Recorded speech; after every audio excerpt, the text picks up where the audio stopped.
Welcome, my name is Clayton. I'm one of the tutors at the Natural Sciences Tutoring Center at SCC. Today we're going to be talking once again about dimensional analysis. If you missed our first video of the fundamentals of dimensional analysis and you're looking for something that covers the basics, make sure you hit that video. In this video we will be talking more about, we're just going to be solving problems. And they're going to be problems that are a little bit more complex than the one we covered in that last video. So give me a second, I will write our first problem up here on the board and we'll get started.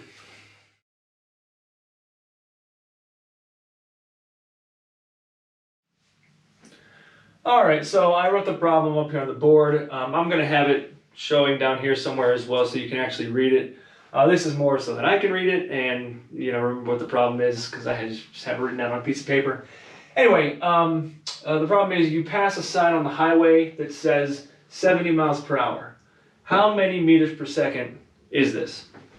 So all we're doing is converting a speed into a different measure of speed here. We are starting with 70 miles per hour. So let's pull out the information given to us in the problem. They said 70 miles per hour. And then the question is, how many meters per second? So from the question itself, we have a starting point and we have a goal. So we're going to start with 70 miles. And I'm going to write this like this, 70 miles over 1 hour. Miles per hour, I would prefer to break it up like this. So I have something on the top, something on the bottom. And then I know my goal is, meters, m per second. So some number of meters per second. How do we get there? This one is probably pretty straightforward here. If you saw the last video, we know that there are a million ways to get from point A to point B here. In this case, I'm going to write our tools down, our true statements that we will use. I know that in every 1 mile, we have 1,609 meters. And so I'm converting, at some point, I'm converting miles to meters. How do I do that? This right here. For every 1 mile, I have 1,609 meters. That's true, if you look that up on Google or whatever. We're also converting hours into seconds. So I know that 1 hour equals 60 minutes, and 60 minutes, 60 seconds, so 1 minute equals 60 seconds. I know my numbers. So here are our tools that we will use to solve this problem, all right? And the question is, how do we set this up in a way that is meaningful, that gets us to our goal? So let me rewrite this. If I have 70 miles per 1 hour, I know that I need to get rid of this miles. And again, that would be dividing by miles, so that equals 1. And if you're struggling with that, check out our previous video. I don't really want to go into the details on that because we already kind of talked about that. For every 1 mile, I have 1,609 meters. All right, so miles divided by miles gives me 1, and I'm left with meters. Do I want meters? Yes, I do. So check, I'm good on the top. Now I have to get the bottom of my fraction, the denominator, to the units that I need it to be. So here now, I need to multiply by hours because I'm dividing by it over here. So for every 1 hour, I have 60 minutes. And then I need to multiply by minutes because I'm dividing by it here.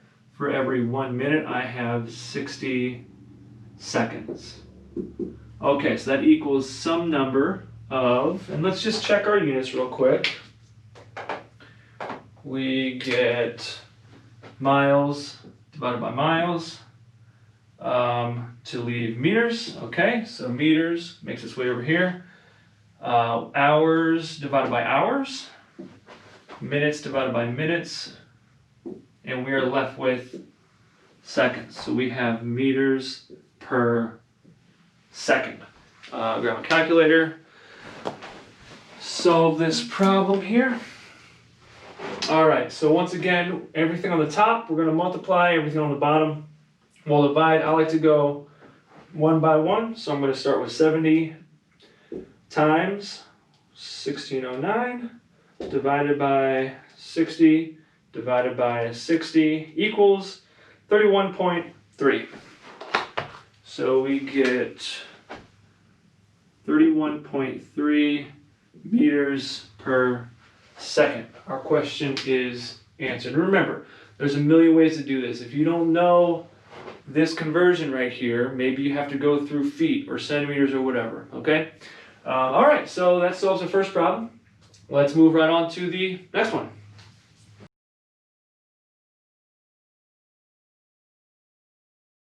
Okay, here is example problem number 2. A crate of bananas weighs 20 pounds, with each banana weighing 6 ounces. Each crate sells for $35 at the market. If a man makes $595, how many bananas did he sell? All right, so obviously this is a ridiculous problem, totally made up, but we want to know how many bananas this guy sold to some vendor that's probably buying overpriced bananas. So in this problem, there's no way for me to know off the top of my head, what are bananas worth, or how much does a banana weigh, right? In the last example, it's not common knowledge, but it might be specific knowledge to you that 1609 meters are in a mile, or if we go the centimeter out, 2.54 centimeters are in 1 inch, right? There's 12 inches in a foot. That information is out there in the world. This is not. The only person who knows this information is the guy selling his bananas and the person who bought them. Other than that, there's no way for us to know that. So where do we get our information? Where do we get our conversions for this problem? They're in the problem itself. They're in the question. So now we have to be able to pull information out of that problem so that we can solve this. So let's see what kind of information we can get from this question. And we'll write them as equivalencies, as true statements. So a crate of bananas weighs 20 pounds. That's one right there. Crate of banana weighs 20 pounds. So I'm going to write 1 crate equals 20 pounds. All right. Each banana is 6 ounces. So 1 banana equals 6 ounces. So that's here. Each banana weighs 6 ounces. Here we have each crate sells for $35. So once again, we have 1 crate equals $35.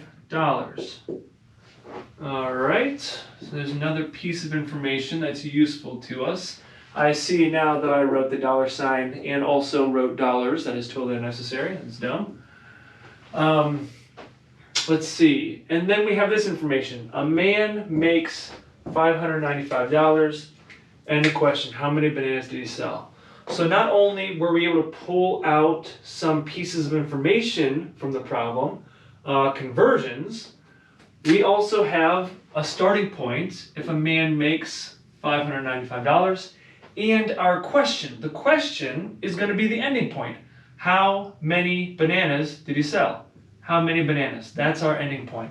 So we're going from money to number of bananas.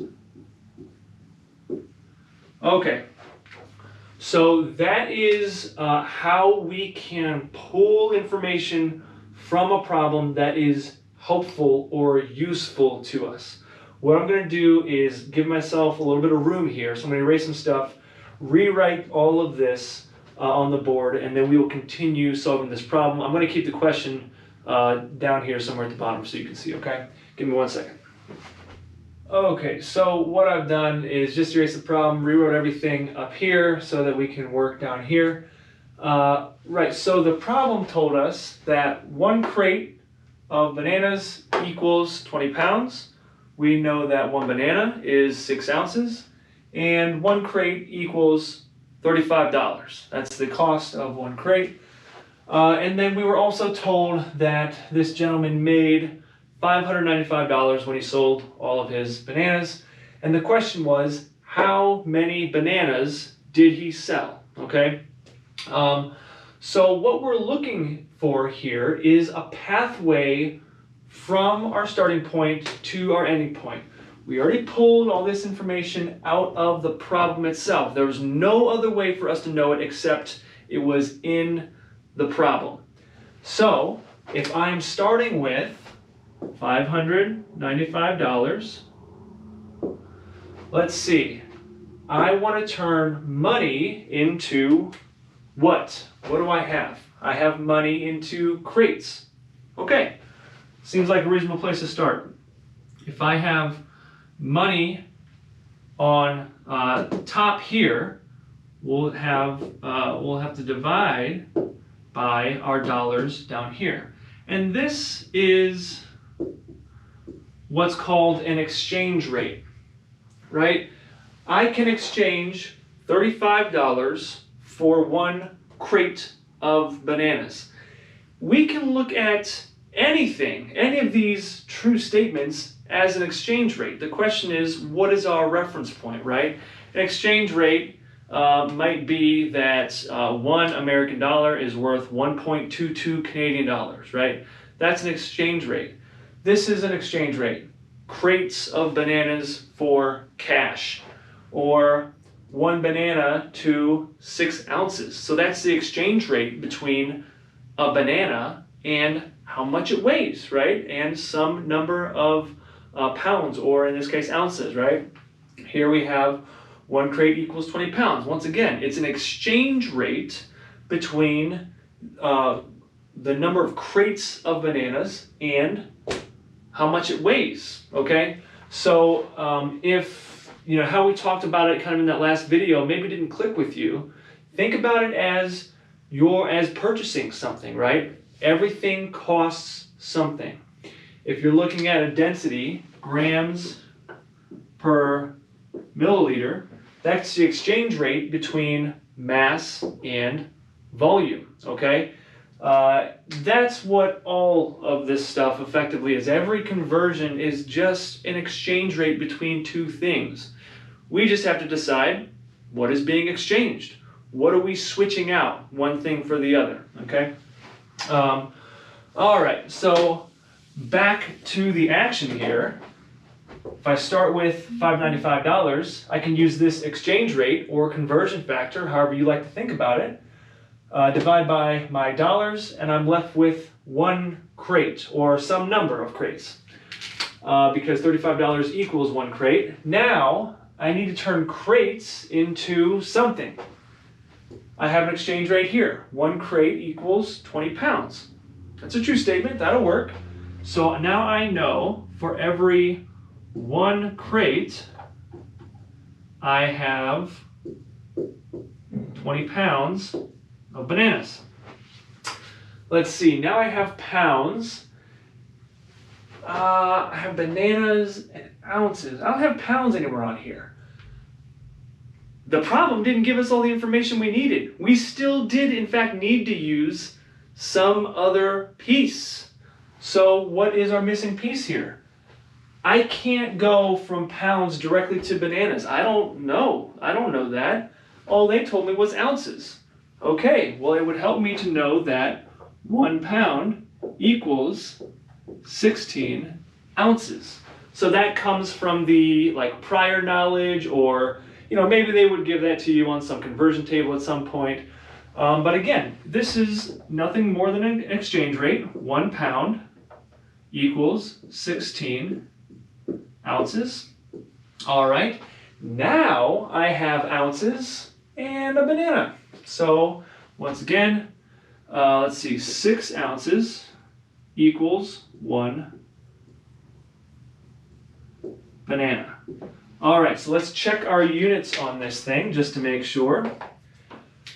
I have dollars divided by dollars.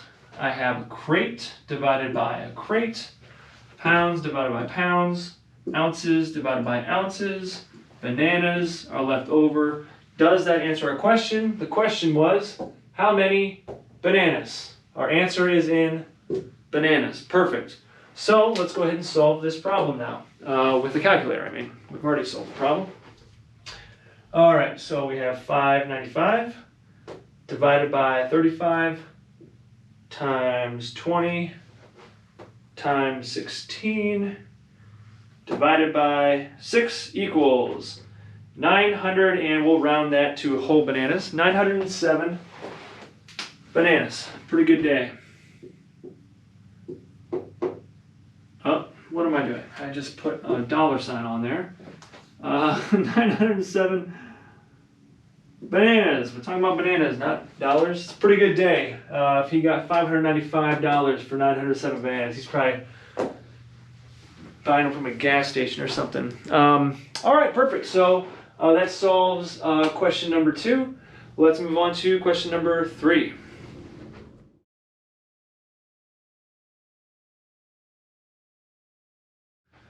All right, question number 3. You happen across a measuring cup filled to 3 fluid ounces with liquid mercury, which has a density of 13.54 grams per milliliter. How many pounds does this mercury weigh? An everyday, true-to-life situation, once again, right? Who among us has not stumbled across a measuring cup filled with mercury? Once again, we're going to pull out information from the problem. That's our first place to look. We need a starting point. We need an ending point. And then any other information that is useful to us, we're going to need to pull out. All right, so let's see if we can find some of those things. Happen across a measuring cup filled to 3 fluid ounces with liquid mercury. Well, we have 3 fluid ounces of mercury. And I'm going to label that as Hg. All right. Has a density of 13.54 grams per milliliter. Okay, this looks like an exchange rate to me. Grams per milliliter? That's an exchange rate. That is a conversion. That is a true statement. Any way your brain wants to absorb that information. This tells me 13.54 grams of mercury equals 1 milliliter of mercury. So this is our link. This is our nexus between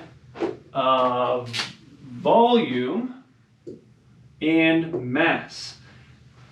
Okay, and how many pounds does this weigh? So we have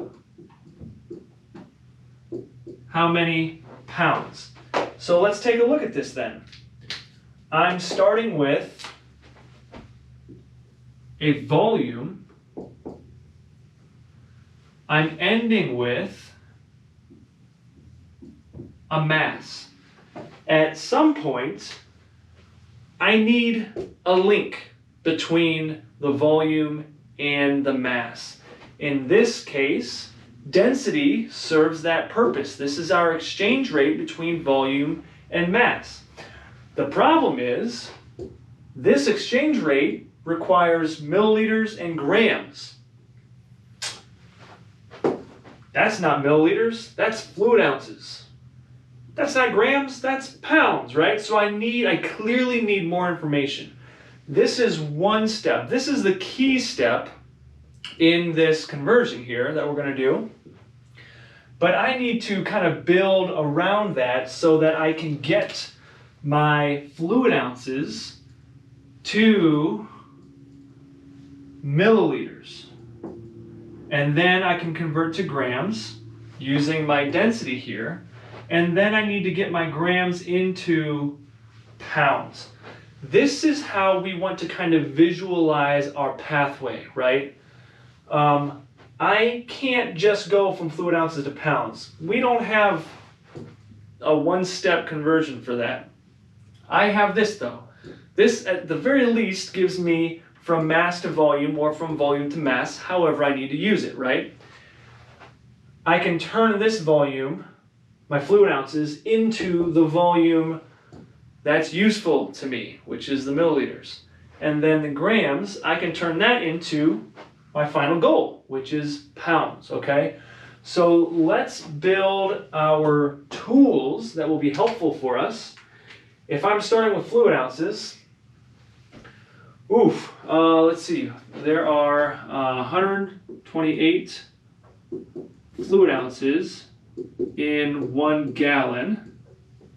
And then there are 3.79 liters in 1 gallon. So that gets me to liters. Okay, well, in 1 liter, there are 1,000 milliliters. All right, that's good. 12 grams to pounds now. Let's do, well, okay, 434, 435. Oh, I forgot. 453. Oof. 453. Had the numbers right. Had them mixed up. 453.6 grams equals 1 pound. And you know, if you're ever in a class or whatever, your professor is going to give you the information that you need unless you're expected to have it memorized, right? They probably don't expect you to memorize that. You should definitely know this one, the 1 liter equals 1,000 milliliters. But they'll probably give you that information. In the last problem, we practiced pulling that useful information out of the problem. Sometimes it's in the problem, sometimes you're expected to know it. In this case, obviously I didn't really give you a whole lot of information here, so there's a lot of outside knowledge that you would need. We're trying to build a pathway, right? So I didn't want to throw all that in there because we need to visually or mentally visualize what this path looks like. And so I didn't want to lead you too much by giving all this in the problem itself, okay? Regardless, I think this will get us where we need to go. What I will do is erase this up here real quick. I'll just keep you on the line here. And let's go ahead and solve it. So if I start with 3 fluid ounces, and I'm going from fluid ounces to milliliters, but I can't do that. I can go to gallons first. So for every 128 fluid ounces, I have 1 gallon. And for every 1 gallon, I have 3.79 liters. So we use that one, we use that one. I need to get to milliliters to use this density effectively. So for every 1 liter, I have 1,000 milliliters. Now we have, again, this exchange rate between mass and volume is going to help us go from, in this case, volume to mass, right? So milliliters is on top over here. For every 1 milliliter, I have 13.54 grams. And finally, let's go from grams to pounds. 453.6 grams equals 1 pound. All right, and that equals some number of something. Let's check our units here, as always. This is a safety check. Fluid ounces divided by fluid ounces, gallons divided by gallons, liters divided by liters, milliliters divided by milliliters, grams divided by grams, and I'm left with pounds. Perfect. So the only thing left for us to do is throw this into a calculator. All right, and again, I personally like to go straight across. So 3, 128, so divided by 128 times 3.79 times 1,000, again, times 13.54, and divided by 453.6 grams. That would be 2.65 pounds. 2.65 pounds of mercury. That's a lot more than I expected. I didn't solve these problems before I did them. I just wrote them. Yeah, I wouldn't have expected 3 fluid ounces to be 2.65 pounds. But here we go. Mercury, pretty heavy stuff. Pretty dense stuff. Perfect. So that solves problem number 3. Let's move on to the last one here and call it a day.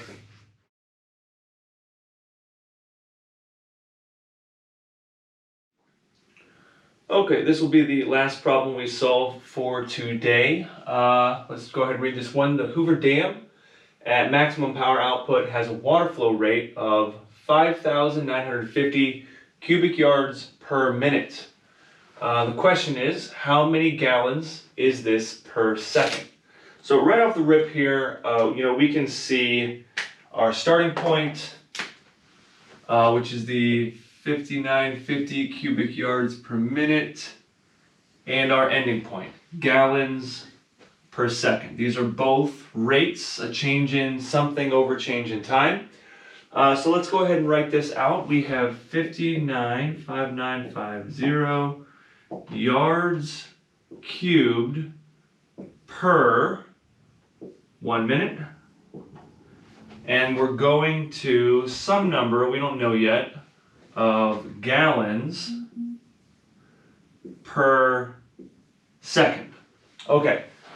All right, so let's just talk about a couple things real quick here. Yards cubed, let's see what that's a measure of. If I have a box, so let me draw a very crappy box here, 3D box. Okay, yeah, that's gross. Anyway, if I have, we'll say that's 1 yard for the length, 1 yard for the width, and 1 yard for the height, that is going to be, yard times a yard times a yard. That's a volume. Length times width times height, that's a volume. And that looks like, okay, we'll just say 1 yard times 1 yard times 1 yard equals 1. So 1 times 1 times 1, that's 1. Yard times yard times yard, 1 yard cubed. Okay, so what we have here is a measure of volume of water per minute. A gallon is also a measure of volume.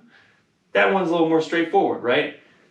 So volume is some distance cubed, which is what this is, but there's also kind of a pure measure of volume, a liter, a gallon, a milliliter, a fluid ounce, right? Those are all measures of volume still. So what we're going to have to do for this problem is turn a distance cubed at some point into a pure measure of volume that already has that, cubed concept included in the measurement itself. So I'm going to erase this here.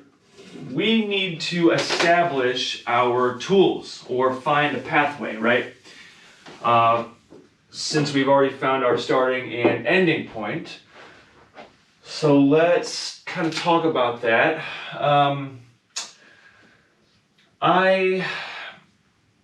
I would want to go from probably gallons to liters. If we can get into liters, we're in good shape. And I know that there is a pathway from centimeters to liters, and we'll talk about that. Okay, so I know that there are, 3.79 liters equals 1 gallon. So it looks like on this one, the easiest way for me anyway to kind of build this is to work backward.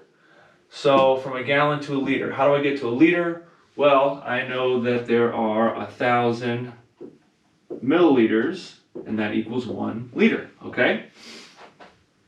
And here is where we're going to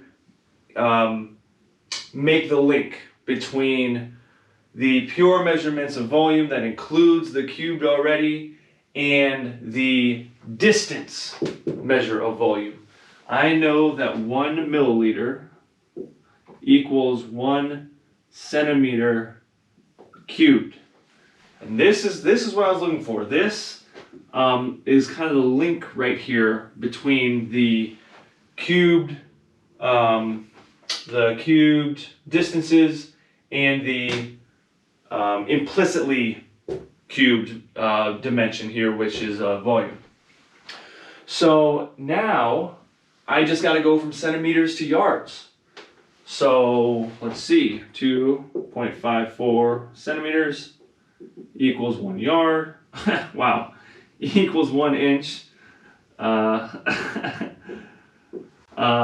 We have 36 inches equals 1 yard. I could also do 12 inches in a foot and then 3 feet in a yard, you know, whatever works. Okay, and so what I want to point out here is these are not cubed. They're just true statements, but they're not cubed. I have centimeters cubed in here, but this isn't centimeters cubed. So we'll address how to handle this thing, okay? So let's get started. I will, let me just get rid of this real quick. Okay, so what I've actually done here is erased everything and just rewrote our starting point on the board here. You'll notice I've written it twice, and we will talk about why I've done that as it comes up. So what we have here is yards cubed. I know that I need to get that first into inches. So what I'm going to do is yards cubed to inches cubed to centimeters cubed to milliliters. And again, this is my nexus to converting distance cubed into that pure volume measurement that has the cube implicit or implied in it. All right, so first thing we're going to do is take our yards and divide by yards. So for every 1 yard, I get 36 inches. Now, we kind of actually run into a problem right off the rip here. If I divide yards cubed by yards, I would have yards squared left over, which we don't want. And just to kind of bring this into a little bit different light, say I have x squared and I divide by x. I only get rid of one of those x's. And I know that I need to cancel all of them to cancel my units properly, right? To effectively multiply by 1, I can't have yards squared left over. And so this equals x. So what do I have to do? I have to divide by x again. Or, if I have x squared divided by x squared, that equals 1. There we go. All of our x's effectively divided out. So now, let's apply that to our yards here. As long as we're treating units like numbers, what's the difference? So, if I put a cube up here, this cube is distributed to every element inside these parentheses. So I effectively do get my yards cubed, but it affects everything in here. And so the reason I wrote this one down here is so we can kind of run our parallel. I'm going to distribute this cube down here. So I'm going to show, this is how I personally would write it, but if you want to distribute this cube to everything, you can also do that, and you'll see we get the same answer. So I'm going to plug 36 cubed into my calculator real quick. 36 cubed equals 46,656. 46656, and that's inches cubed over 1 yard cubed. So this is the number of cubic inches in 1 cubic yard is what that means. Okay, so now we have divided yards cubed by yards cubed. Same thing here. Now I need to divide out my inches cubed.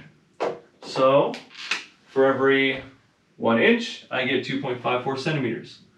So for 1 inch, 2.54 centimeters. And again, this is inches cubed. I need to cube this. Once again, I will distribute down here to kind of show our parallel equation.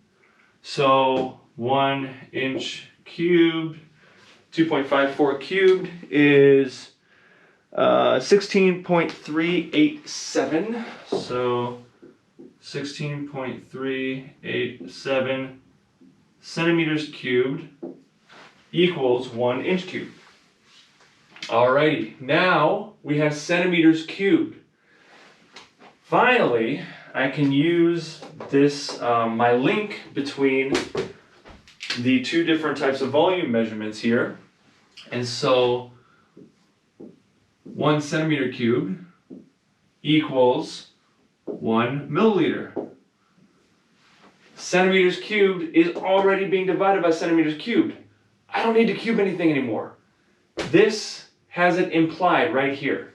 So in our parallel version, 1 centimeter cubed, 1 milliliter cubed. Sorry, 1 milliliter is 1 centimeter cubed. So we're done cubing stuff. Great, we only needed to do it twice.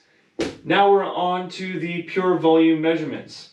So what I will do here is just say, okay, from here on up, it's going to be exactly the same. So I don't even need to write the rest of this. I'm just going to include the rest of the one up there.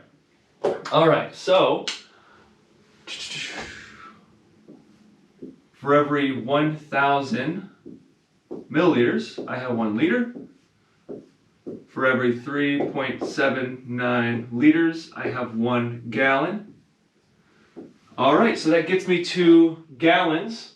I went from yards cubed to gallons. Now I need to go from minutes to seconds. So I'll throw that one in here. I'm dividing my minutes over here, so I need to multiply by minutes here. For every 1 minute, I have 60 seconds. And then we have our equal sign. Finally, this is a long one. And remember, for our blue one down here, as soon as we get to right here, actually right here, it's exactly the same. So when I'm multiplying both of these out, we'll see that we'll get the, I'll just include the rest of these here with my calculator. Okay, so let's go ahead and throw this in the calculator. Now I'm going to do the top one first. So we're going to get 5950 times 36 cubed times 2.54 cubed times 1 divided by 1 times 1 divided by 1,000. Ooh, hold on, I missed one. Cubed divided by 1,000 divided by 3.79 divided by 60. And we get 20,005. So 20,005. 20,005, and that's gallons per second. So there's our answer right there, 20,005 gallons per second. Let's go ahead and do this bottom one just to confirm that if I feel like distributing this, I can. Who cares? Doesn't matter. So we'll do, once again, 5950 times 46656 inches cubed times 16.387 times 1, and then we're going to jump up here, divided by 1,000, divided by 3.79, divided by 60, and what do you know, 2005 once again. Sorry, 20,005. So this equals 20,005 1,005 gallons per second again. All right, so that is just an example of turning, something cubed or using a cubed unit. If you have 3 of these yards measurements up here, you need to divide by 3 of them. Okay, so I think that'll do it here. We've done one problem that hopefully is representative of anything that you might see in one of your classes. Once again, my name is Clayton. I am one of the tutors in the Natural Sciences Tutoring Center at Scottsdale Community College. If you have any problems with the material in your class, please either come in or we have online tutoring services. We would love to help you with that. Thank you for tuning in. Appreciate it. Talk to you guys later.